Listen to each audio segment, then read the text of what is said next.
Hello students, तो आज हम बात करने वाले हैं केमिकल्स फ्रॉम कॉमन सॉल्ट। इससे पहले हमने बात की थी सॉल्ट के बारे में और क्लासिफिकेशन ऑफ सॉल्ट के बारे में, जो आपको अच्छे से समझ आ गया होगा। आज हम पढ़ेंगे कॉमन सॉल्ट क्या होता है, कॉमन सॉल्ट कहाँ से मिलता है, कॉमन सॉल्ट से कौन कौन से केमिकल्स बनाए जा सकते हैं, उन केमिकल्स की फिजिकल और केमिकल प्रॉपर्टीज और उनकी यूजेस। ये टॉपिक कवर होते ही आपका चैप्टर पूरी तरह से कंप्लीट हो जाएगा। ठीक है, तो बात करते हैं हम सबसे पहले कॉमन सॉल्ट। जो कॉमन सॉल्ट है ये हमारे घरों में हम काम में लेते हैं, जिसको हम टेबल सॉल्ट के नाम से भी जानते हैं। ठीक है, कॉमन सॉल्ट होता है सोडियम क्लोराइड। अब ये कॉमन सॉल्ट हमें कहां से मिलता है, इसके लिए हमारे पास दो सोर्सेज है। फर्स्ट जो सोर्स है ये है सी वाटर।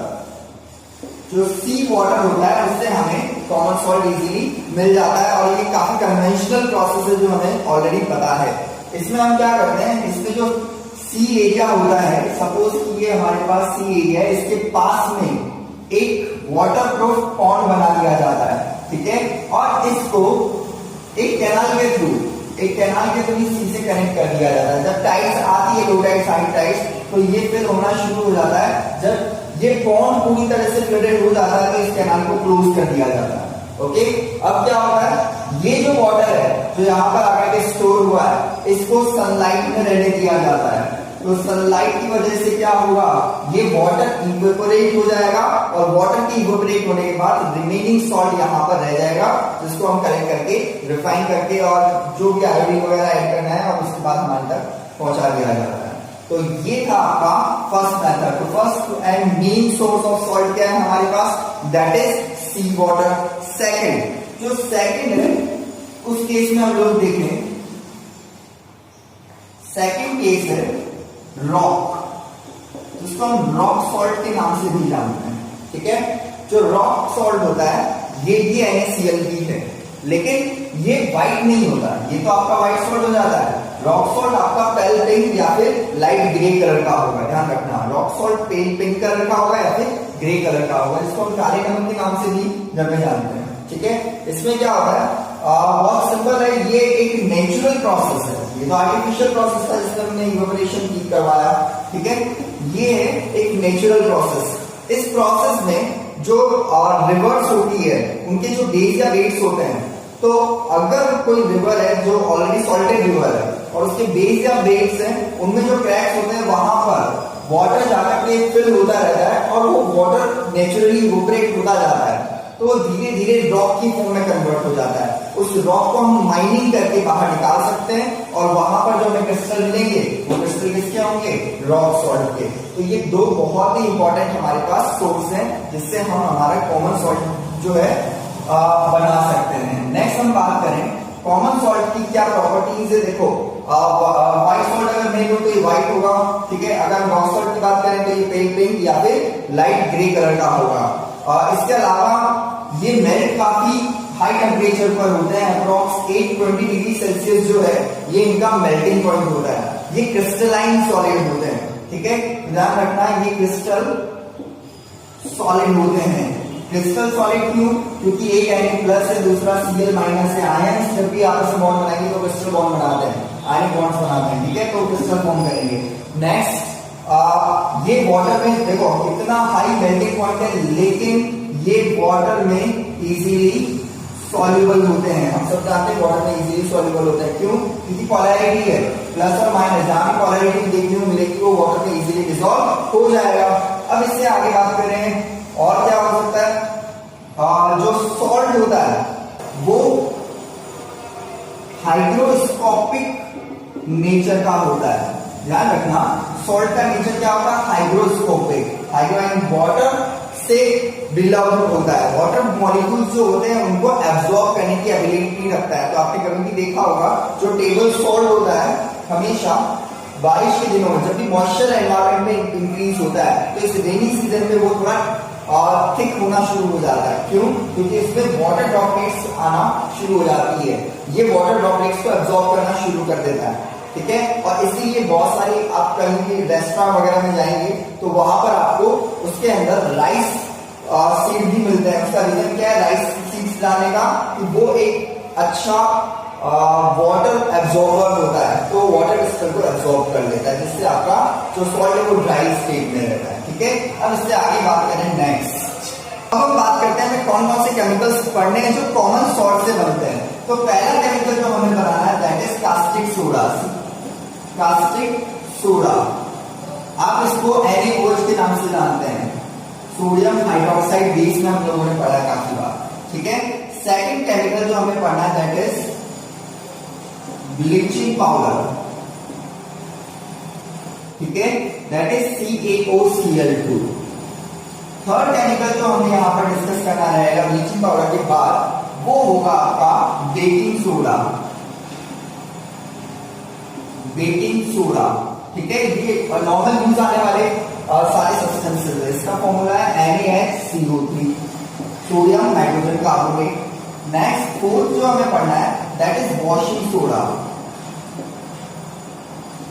वॉशिंग सोडा ये है Na2CO3 .10H2O, ठीक है।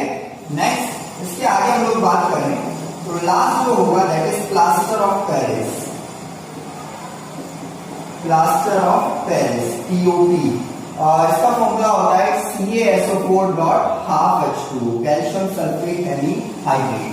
तो ये पांचों केमिकल जो है ये किससे बनाना है हमें, ये बनते हैं कॉमन सॉल्ट से, और ये पांचों हमें डिस्कस करने हैं। सबसे पहले हमें इनकी मैन्युफैक्चरिंग देखनी है और सेकंड इनके यूजेस हमें अच्छे से पता होने चाहिए, ठीक है।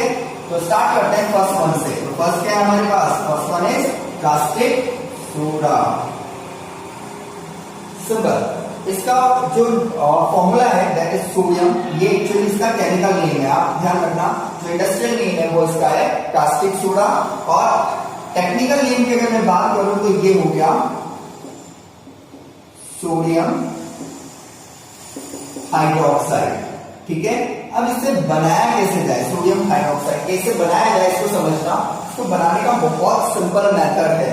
इसके लिए जो रॉ मटेरियल यूज आएगा, देखो हमें बनाना किससे, केमिकल फ्रॉम कॉमन सॉल्ट यानी NaCl से। तो जो रॉ मटेरियल है वो क्या हुआ, वो हुआ NaCl का एक्वस सॉल्यूशन, ओके। तो ध्यान देना यहाँ पर ये 1 मार्क क्वेश्चन बन चुका है, काफी इंपॉर्टेंट है, बोर्ड में कई बार 1 मार्क में पूछा गया है। क्या पूछा गया है देखते हैं। हम बात कर रहे हैं रॉ मटेरियल के बारे में जो कास्टिक सोडा को बनाने के लिए काम आने वाला है, ये है ब्राइन सॉल्यूशन। ब्राइन सॉल्यूशन क्या होगा, ब्राइन सॉल्यूशन होगा एक्वस सॉल्यूशन ऑफ NaCl, ठीक है। ध्यान रखना NaCl का जब भी एक्वस सॉल्यूशन बनेगा तो वो क्या होगा, ब्राइन सॉल्यूशन होगा। बहुत सिंपली आपको समझ आ रही होगी चीजें। ये 1 मार्क में पूछा गया, what do you mean by brine solution, the aqueous solution of sodium chloride is known as brine solution, ठीक है। तो जब भी आप सॉल्ट लेंगे NaCl कॉमन सॉल्ट, उसको वाटर में ऐड करके सॉल्यूशन बनाएंगे तो कौन सा सॉल्यूशन होगा, ब्राइन सॉल्यूशन। नेक्स्ट, आप कौन सा मेथड यूज कर रहे हैं, आपको NaCl से बनाना है NaOH, तो कौन सा मेथड हम लोग यहाँ पर यूज करने वाले हैं, हम लोग यहाँ पर इलेक्ट्रोलाइसिस करने वाले हैं, इलेक्ट्रोलाइसिस ऑफ ब्राइन सॉल्यूशन, ठीक है। हम लोग क्या करने वाले हैं, इलेक्ट्रोलाइसिस ऑफ ब्राइन सॉल्यूशन। अब इसको आपको बहुत अच्छे से समझना है, ये बहुत ही इंपॉर्टेंट है। अब तक हम 2 बार इलेक्ट्रोलाइसिस करवा चुके हैं, ठीक है। फर्स्ट केस जो था उसमें हमने आपको याद होगा फर्स्ट चैप्टर में करवाया था, तब हमने डिकम्पोजिशन रिएक्शन पढ़ी थी, इलेक्ट्रोलाइटिक डिकम्पोजिशन रिएक्शन, ठीक है। तो वाटर का वहां पर हमने इलेक्ट्रोलाइसिस करवाया था। सेकंड केस में हम लोगों ने अभी एसिड बेसिस में एक एक्टिविटी की थी, उस एक्टिविटी में हमने प्रूव किया था कि आयंस प्रोड्यूस करते हैं एसिड और बेस, तो उसके लिए बल्ब ग्लो करवाया था, तो वहां भी इलेक्ट्रोलाइसिस करवाया था। तो इसको उन्हीं से रिलेट करते हुए थोड़ा आपको डिटेल में मैं समझाने वाला हूं, तो ध्यान रखना ये बहुत ही इंपॉर्टेंट पॉइंट है जो हम कास्टिक सोडा बनाने के लिए कवर करने वाले हैं, बहुत ज्यादा इंपॉर्टेंट है और आप इसको अच्छे से समझ लीजिए। तो नेक्स्ट हम लोग क्या बात करने वाले हैं, हम लोग बनाने वाले हैं फर्स्ट केमिकल हमारा कास्टिक सोडा, और किससे बनाने वाले हैं, कास्टिक सोडा यानी NaOH बनाने वाले हैं और NaCl के एक्वस सॉल्यूशन से बनाने वाले हैं, ठीक है। क्या करेंगे, इलेक्ट्रोलाइसिस करवाना है, तो यहां पर मेथड का नाम आपको लर्न रहना ही चाहिए, that is electrolysis of Bryan solution, ठीक है। हमने कंटेनर लिया और इस कंटेनर कंटेनर में हमने 2 इलेक्ट्रोड लगाते हैं, तो इलेक्ट्रोलाइसिस यानी इलेक्ट्रिसिटी देनी है, इलेक्ट्रिसिटी देनी, तो इसका मतलब इसमें क्या होना चाहिए, इसमें इलेक्ट्रोड्स होने चाहिए। ठीक है, हमने 2 इलेक्ट्रोड्स यहाँ पर लगा दिए, दोनों इलेक्ट्रोड्स को हमने सर्किट में कनेक्ट किया। तो जो हमारा सर्किट है उसमें हमने लिया बैटरी और स्विच। ठीक है, और इस तरह से कनेक्ट कर दिया। जो बैटरी का बिगर एंड होता है, जो बिगर टर्मिनल होता है वो हमेशा पॉजिटिव और जो स्मॉलर होता है वो हमेशा नेगेटिव। सिंपल। और इसको हमने फिल कर दिया सॉल्यूशन से। अब कौन सा सॉल्यूशन फिल करेंगे हम इसमें, तो हम इसमें सॉल्यूशन करेंगे ब्राइन सॉल्यूशन। ब्राइन सॉल्यूशन को मैं क्या लिख सकता हूं भाई, NaCl प्लस H2O, NaCl का एक्वस सॉल्यूशन। सिंपल। तो हमने यहाँ क्या लिया, हमने ब्राइन सॉल्यूशन लिया, NaCl का कौन सा सॉल्यूशन लिया, एक्वस सॉल्यूशन लिया, और ये सेटअप रेडी कर दिया। अब यहाँ पर रिएक्शंस क्या क्या होने वाली है ये आपको इंपॉर्टेंट वे में समझनी ही होगी, आपका सबका ध्यान यही होना चाहिए। तो सबसे पहले जो बैटरी के पॉजिटिव एंड से कनेक्ट होता है उस इलेक्ट्रोड का नाम बता दो आपको, क्या कैथोड होगा या एनोड। देखो पॉजिटिव एंड से हमेशा क्या कनेक्ट होगा, एनोड, ध्यान रखना इस चीज को। और बैटरी के नेगेटिव एंड से क्या कनेक्ट होगा, दैट इज कैथोड। ठीक है, हाँ वो एनोड है तो कैथोड होना ही है। तो एनोड और कैथोड हमारे सामने है। एनोड पर हमेशा ऑक्सीडेशन होता है, ये आपको लर्न रखना है। एनोड पर हमेशा क्या होता है, ऑक्सीडेशन। ऑक्सीडेशन यानी लूजिंग ऑफ इलेक्ट्रॉन। ठीक है, और कैथोड पर हमेशा होगा reduction, it means gaining of electron. Okay, तो हम एक एक करके स्टार्ट करते हैं कि सबसे पहले यहां पर एनोड पर क्या रिएक्शन हो रही होगी। तो एनोड पर क्या होता है, रिपीट कर रहा हूं, लिख रहा हूं यहां पर ऑक्सीडेशन। तो एनोड पर जो रिएक्शन होने वाली है वो कौन सी है, ऑक्सीडेशन होने वाली। अब यहां पर क्या होगा, यहां पर लूजिंग ऑफ इलेक्ट्रॉन होंगे। तो इसको समझने के लिए कुछ बेसिक क्लियर कर रहा हूं आप लोगों के। आपके पास कौन कौन से आयंस अवेलेबल है सबसे पहले आप वो देखेंगे। तो देखो मैं यहां पर आयंस लिख रहा हूं, ठीक है, आयोनिक इक्वेशंस में बता रहा हूं NaCl। तो मेरे पास कौन कौन से आयन है इसमें, Na प्लस और Cl माइनस। ठीक है, सिमिलरली मेरे पास वाटर भी तो है। वाटर में कौन कौन से आयन अवेलेबल होते हैं, H प्लस और OH माइनस। ठीक है, तो हमारे पास क्या है, Na plus Cl minus H plus और OH माइनस, यानी दो मेरे पास कैटायन अवेलेबल और दो मेरे पास एनायन अवेलेबल है। लेकिन दोनों के दोनों कैथोड या एनोड पर नहीं जा सकते, ये हमेशा ध्यान रखना। यहां पर कंपटीशन होगा, कोई भी एक पहुंचेगा। अब वो कौन पहुंचने वाला है ये उनके इलेक्ट्रॉन पोटेंशियल पे डिपेंड करता है, जो कभी फ्यूचर में पढ़ेंगे हम लोग। अभी फिलहाल बात करते हैं कि कौन जाएगा। तो एनोड, एनोड कौन से टर्मिनल से कनेक्ट है, एनोड यहाँ पर पॉजिटिव टर्मिनल से कनेक्ट है। तो एनोड पर कौन अटैक करेगा, ऑब्वियस बात है नेगेटिव को वो अटैक करेगा। अब नेगेटिव हमारे पास कौन कौन है, हमारे पास Cl माइनस की और OH माइनस की है। तो दोनों में से एनोड पर कौन जाएगा, तो ध्यान रखना सॉल्यूशन में दोनों में से कौन जाएगा, प्रेफरेंस इसकी होगी Cl माइनस की। क्लोराइड आयन की यहाँ पर प्रेफरेंस रहने वाली है। ठीक है, तो यहाँ पर एनोड पर कौन गया, एनोड पर गया Cl माइनस। माइनस होने का मतलब क्या है, देखो नेगेटिव चार्ज होने का मतलब एक इलेक्ट्रॉन उसने एक्स्ट्रा गेन किया हुआ है, ऑलरेडी उसके पास एक इलेक्ट्रॉन एक्स्ट्रा है। ठीक है, तो ये उस एक्स्ट्रा इलेक्ट्रॉन को लूज कर देगा और बना लेगा Cl। देखो चार्ज रिमूव हो गया। ठीक है, रिपीट कर रहा हूं, क्या हुआ, Cl माइनस, माइनस यानी इलेक्ट्रॉन एक्स्ट्रा गेन किया हुआ है, तो उस इलेक्ट्रॉन को क्या करेगा, लूज करेगा और क्या बनाएगा Cl। लेकिन Cl अकेला तो स्टेबल होता ही नहीं, तो Cl अकेला स्टेबल नहीं होता, लेकिन ऐसी बहुत सारे Cl बनते जाएंगे, तो किसी एक Cl के साथ बॉन्ड बना के वो क्या बना लेगा, Cl2। तो बैलेंस करने के लिए मुझे यहाँ पर मिनिमम कितने क्लोराइड आयन लेने पड़ेंगे, 2। तो दो क्लोराइड आयन मिलकर के दो इलेक्ट्रॉन जब लूज करेंगे तो वहां पर क्या होगा, क्लोरीन गैस रिलीज होगी। तो यहाँ पर वो दो इलेक्ट्रॉन लूज किए गए। ठीक है, और कौन सी गैस रिलीज हुई, Cl2।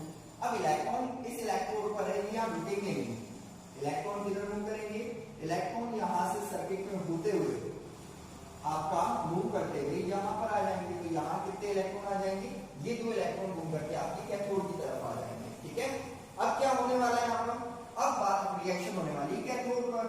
अब कैथोड पर कौन सी रिएक्शन होती है, तो कैथोड पर अभी मैंने बताया ऑक्सीडेशन होता है एनोड पर। यहाँ क्या होगा, रिडक्शन। ठीक है, तो यहाँ पर कौन सी रिएक्शन होने वाली है? रिडक्शन होने वाला है। अब रिडक्शन कैसे होगा इसको समझते हैं। रिडक्शन मतलब कैथोड कौन सा चार्ज है? नेगेटिवली चार्ज इलेक्ट्रोड है। कैथोड नेगेटिवली चार्ज इलेक्ट्रोड है, तो उस पे कौन जाने वाला है? पॉजिटिव। पॉजिटिव मेरे पास Na+ भी है और H+ भी है, तो दोनों में से कौन सा पॉजिटिव जाएगा? तो ध्यान देना Na+ और H+ में से यहाँ पर H+ जाएगा। ठीक है, कैथोड पर H+ और एनोड पर कौन गया था? Cl- गया था। ठीक है, तो कैथोड पर यहां से सॉल्यूशन से H+ किस पे जाएगा? इस कैथोड पर जाएगा। तो कैथोड पर गया H+ प्लस है, यानी एक इलेक्ट्रॉन लूज कर चुका है। प्लस का मतलब एक इलेक्ट्रॉन क्या कर चुका है? लूज कर चुका है। अब जो लूज किया गया इलेक्ट्रॉन है वो कम है उसके पास, तो इसको एक इलेक्ट्रॉन की रिक्वायरमेंट है। तो रिडक्शन यानी गेनिंग ऑफ इलेक्ट्रॉन। तो कैथोड पर यहाँ पर वो क्या करेगा? एक इलेक्ट्रॉन गेन करेगा। गेन करने की वजह से इसका चार्ज रिमूव हो जाएगा, ये बन जाएगा H। H अकेला अनस्टेबल होता है, तो इसको मिनिमम कितने हाइड्रोजन चाहिए? H2 बनाने के लिए इसको यहाँ पर 2 H+ आयंस की रिक्वायरमेंट थी, और वो 2 इलेक्ट्रॉन H+ आयन ने गेन किए, और क्या बन गया? हाइड्रोजन गैस हमें यहाँ पर मिली। तो एनोड पर कौन सी गैस मिली? Fluorine gas. और कैथोड पर कौन सी गैस मिली? Hydrogen gas. ठीक है, लेकिन सॉल्यूशन में क्या बाकी रहा? तो देखो अभी हमारे पास सॉल्यूशन में भी कुछ सब्सटेंसेस बाकी है। क्या? देखो Na+ सॉल्यूशन में अभी भी घूम रहा है, OH- भी कहीं नहीं गया, तो ये दोनों आपस में बॉन्डिंग कर लेंगे। तो सॉल्यूशन में रिमेनिंग क्या है मेरे पास? Na+ है और OH- है, और ये दोनों एक दूसरे को अट्रैक्ट करके क्या बना लेंगे? ये बना लेंगे NaOH। ठीक है, इस तरीके से बनाना क्या था आपको? हमें कास्टिक सोडा में NaOH तो बनाना था, तो हमने क्या किया? हमने Na का एक्वा सॉल्यूशन लिया और उससे क्या बना दिया? NaOH। बैलेंस करने के लिए आपको यहाँ पर 2 मार्क करना पड़ेगा। ठीक है, तो आपको ओवरऑल रिएक्शन लिखने को बोला जाए कि इस रिएक्शन में क्या हुआ, ओवरऑल समझाइए हमें। तो बहुत सिंपल है। क्या? आप लोगों ने लिया NaCl। ठीक है, उसका कौन सा सॉल्यूशन?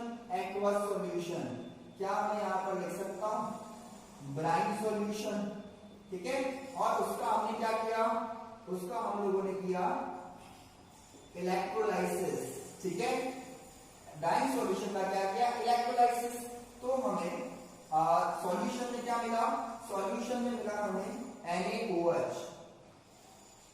ठीक है, क्या हुआ? ये है सॉल्यूशन में कास्टिक सोडा। कास्टिक सोडा ये तो चाहिए था। साथ में क्या रिलीज हुआ? साथ में रिलीज हुआ Cl2 गैस एनोड पर। Cl2 गैस लेकिन कहां पर? एनोड पर। और क्या रिलीज हुआ? Hydrogen gas. कहां पर? कैथोड पर। ठीक है, तो देखो आपके सारे प्रोडक्ट आ गए। बैलेंस नहीं है, हम सबसे पहले इसको बैलेंस करेंगे। ये 2 मार्क कर दिया, ओके, एंड 2 मार्क कर दिया, ओके। Now balance, okay. तो ये है आपका ब्राइन सॉल्यूशन का इलेक्ट्रोलाइसिस, जिससे सॉल्यूशन में हमें क्या मिला? कास्टिक सोडा मिला, साथ में क्या मिला? एनोड पर क्लोरीन गैस और कैथोड पर हाइड्रोजन गैस। सिंपल। अब आपको इस पूरे प्रोसीजर को दोबारा से रिकॉल करवा रहा हूं, समझना। हमने ब्राइन सॉल्यूशन लिया, इलेक्ट्रोलाइसिस किया, हमारे पास ये 4 आयन अवेलेबल थे। एनोड पर कौन गया? एनोड पर Cl- गया। एनोड पर ऑक्सीडेशन की लूजिंग ऑफ इलेक्ट्रॉन होता है, तो Cl- ने इलेक्ट्रॉन लूज किया, क्लोरीन गैस प्रोड्यूस की। कैथोड पर क्या होता है? रिडक्शन यानी गेनिंग ऑफ इलेक्ट्रॉन, तो उसने कोई इलेक्ट्रॉन गेन किया और कौन सी गैस प्रोड्यूस की? H2 gas. और जो सॉल्यूशन में रिमेनिंग आयंस थे उन्होंने NaOH बनाया। ठीक है, इस तरह से ये ओवरऑल रिएक्शन हुई। ये इंपॉर्टेंट, वेरी इंपॉर्टेंट रिएक्शन है, आपको ध्यान रखनी है इसे। आई होप बहुत अच्छे से समझ आ गया होगा। अब इसके यूजेस भी उतने ही इंपॉर्टेंट है जितनी रिएक्शन इंपॉर्टेंट है। तो अब हम बात करते हैं यूजेस की। हुआ क्या? हम लोगों ने ब्राइन सॉल्यूशन का क्या करवाया? इलेक्ट्रोलाइसिस। ठीक है, यूजेस बहुत इंपॉर्टेंट है, ध्यान रखना। इससे हमें क्या क्या मिला? इससे हमें सबसे पहले मिली क्लोरीन गैस। कहां पर? एनोड पर। नेक्स्ट हमें क्या मिला? Hydrogen gas. कहां पर? ये मिली हमें कैथोड पर। और लास्ट हमें मिला कास्टिक सोडा। कहां पर मिला? सॉल्यूशन में मिला। ठीक है, अब क्लोरीन गैस जो है इसको समझना, इसके क्या क्या यूजेस है। तो ध्यान रखना, हम सबसे पहले बात करें यूजेस ऑफ क्लोरीन गैस। ठीक है, हमें सिर्फ यूजेस पूछे जाते हैं, कई बार 2 या 3 यूजेस पूछे जाते हैं, ध्यान रखना। तो सबसे पहला और इंपॉर्टेंट यूज है जो हम नेक्स्ट टॉपिक में काम में भी लेने वाले हैं, मैन्युफैक्चरिंग ऑफ ब्लीचिंग पाउडर। ठीक है, manufacturing of bleaching powder. Chlorine gas हमेशा ब्लीचिंग पाउडर बनाने में काम आने वाली है हमारी। नेक्स्ट सेकंड जो केस है ये है मैन्युफैक्चरिंग ऑफ पीवीसी। पीवीसी के पाइप बनते हैं, आप लोगों ने सुना होगा। Manufacturing of HCl, hydrochloric acid हम लोग बना सकते हैं। क्लोरोफॉर्म, हम लोग क्लोरोफॉर्म बना सकते हैं CCl को। ठीक है, CHCl3 क्लोरोफॉर्म ये हम बना सकते हैं। CCl4 बना सकते हैं, टेट्राक्लोराइड। क्लोरीन से जो भी ऑब्जेक्ट, जो भी सब्सटेंसेस केमिकल्स बन सकते हैं वो सब हमसे प्रिपेयर कर सकते हैं। नेक्स्ट, इसके अलावा क्लोरीन गैस का बहुत ही इंपॉर्टेंट पार्ट होता है वाटर ट्रीटमेंट में। वाटर ट्रीटमेंट में इंपॉर्टेंट रोल प्ले करता है। आपको याद होगा, अपने 9th में पढ़ा था वाटर ट्रीटमेंट प्लांट, तो वहां पर क्लोरीनेशन टैंक पढ़ा था। तो क्लोरीनेशन टैंक में आप कौन सी गैस एंटर करवाते हैं? क्लोरीन गैस ही तो एंटर करवाते हैं, तभी तो वो काम करती है। इसके अलावा हम लोग इससे पेस्टिसाइड्स भी बना सकते हैं। ठीक है, पेस्टिसाइड्स भी बनाने के लिए ये हम काम में ले सकते हैं। तो ये था आपका यूजेस ऑफ क्लोरीन। नेक्स्ट हम बात करें यूजेस ऑफ हाइड्रोजन। तो हाइड्रोजन के कौन कौन से यूजेस हो सकते हैं? सबसे इंपॉर्टेंट यूज है फ्यूल सेल में। ठीक है, फ्यूल सेल जो होता है इसमें आपको सबसे ज्यादा हाइड्रोजन गैस देखने को मिलती है। फ्यूल सेल एक्चुअली क्या होता है, कुछ सालों पहले अपोलो स्पेस प्रोग्राम हुआ था, उसमें रॉकेट में जो गैसेस बर्न की गई थी उनमें से एक गैस क्या थी? हाइड्रोजन। हाइड्रोजन की बर्निंग होगी, बर्निंग यानी रिएक्शन विद ऑक्सीजन। तो हाइड्रोजन जब भी रिएक्ट करेगा ऑक्सीजन के साथ तो वाटर प्रोड्यूस करेगा, और वो जो वाटर प्रोड्यूस होता है वो प्योर वाटर होता है। तो बहुत सारी एनर्जी तो मिलती है क्योंकि हाइड्रोजन लास्टिंग गैस है, तो एनर्जी तो मिली फ्यूल सेल में, साथ ही साथ कोई भी हार्मफुल गैसेस नहीं मिली, यानी पॉल्यूशन कंट्रोल हुआ। और थर्ड थिंग, वाटर मिला है प्योर फॉर्म में जो ड्रिंकिंग के लिए काम में लिया जा सकता है। ठीक है, नेक्स्ट सेकंड यूज है वेजिटेबल ऑयल। वेजिटेबल ऑयल को, vegetable oil is converted into vegetable ghee. Vegetable oil को वेजिटेबल घी यानी हाइड्रोजनेशन करने के लिए भी हम काम में ले सकते हैं। ठीक है, next third procedure for production of ammonia. For production of ammonia NH3 को अगर आपको प्रोड्यूस करना है तो उसके लिए क्या क्या काम में लेंगे? हाइड्रोजन गैस ही काम में लेंगे। हाइड्रोजन के और भी बहुत सारे यूज हो सकते हैं। ठीक है, नेक्स्ट सबसे इंपॉर्टेंट पार्ट जो हम बात करनी है हमें वो है कास्टिक सोडा। तो कास्टिक सोडा का सबसे इंपॉर्टेंट रोल क्या है? देखो, जितनी भी सोप या डिटर्जेंट बनते हैं उसमें आपको कास्टिक सोडा ही एज ए रॉ मटेरियल काम आएगा। तो for manufacturing of soap and detergents, soap और डिटर्जेंट्स की मैन्युफैक्चरिंग के लिए हम लोग क्या काम में लेते हैं? हम कास्टिक सोडा काम में लेते हैं। नेक्स्ट सेकंड पॉइंट क्या आने वाला है? Second point, caustic soda any oil जो है वो टेक्सटाइल इंडस्ट्री में काम में लिया जाता है, ध्यान रखना। वॉशिंग वगैरह बाहर बहुत सारी अदर एक्टिविटीज में काम आता है। तो ये इन टेक्सटाइल इंडस्ट्रीज हम लोग काम में ले सकते हैं। और जो भी केमिकल्स टेक्सटाइल इंडस्ट्री में काम में आते हैं वही सारे केमिकल पेपर इंडस्ट्रीज में भी काम में आते हैं। तो नेक्स्ट आप क्या ले सकते हैं? पेपर इंडस्ट्रीज में भी हम लोग इसको काम में ले सकते हैं। Next four and important point है, ये काम में आ सकता है एज ए डीग्रीसिंग एजेंट। डीग्रीसिंग एजेंट क्या होता है? कोई भी मेटल प्लेट है या फिर मेटल रोड है, उस पर ग्रीस लगा हुआ है, तो उस ग्रीस को रिमूव करने के लिए, ग्रीस इजीली रिमूव नहीं होता, लेकिन अगर हम कास्टिक सोडा काम में लें तो उसको डिग्रीस कर सकता है, ठीक है। Next, in the synthesis of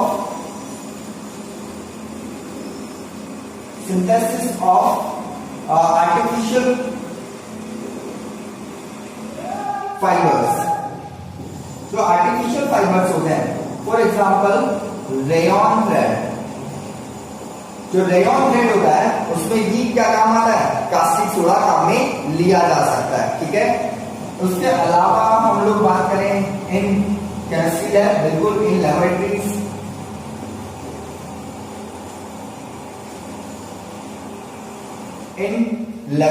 भी हम लोग इसे काम में ले सकते हैं, ठीक है। तो ये था आपका ब्राइन सॉल्यूशन से क्या बनाया हम लोगों ने, कास्टिक सोडा, और ये थे उसके यूजेस। ये सारे के सारे यूजेस आपको ध्यान में रहने चाहिए, हर वक्त ध्यान में रहने चाहिए। और इलेक्ट्रोलाइसिस ऑफ ब्राइन सॉल्यूशन तो आपको अच्छे से समझ आया क्या होगा। अब नेक्स्ट जो टॉपिक है वो आता है ब्लीचिंग पाउडर, तो ये हम नेक्स्ट क्लास में बात करेंगे।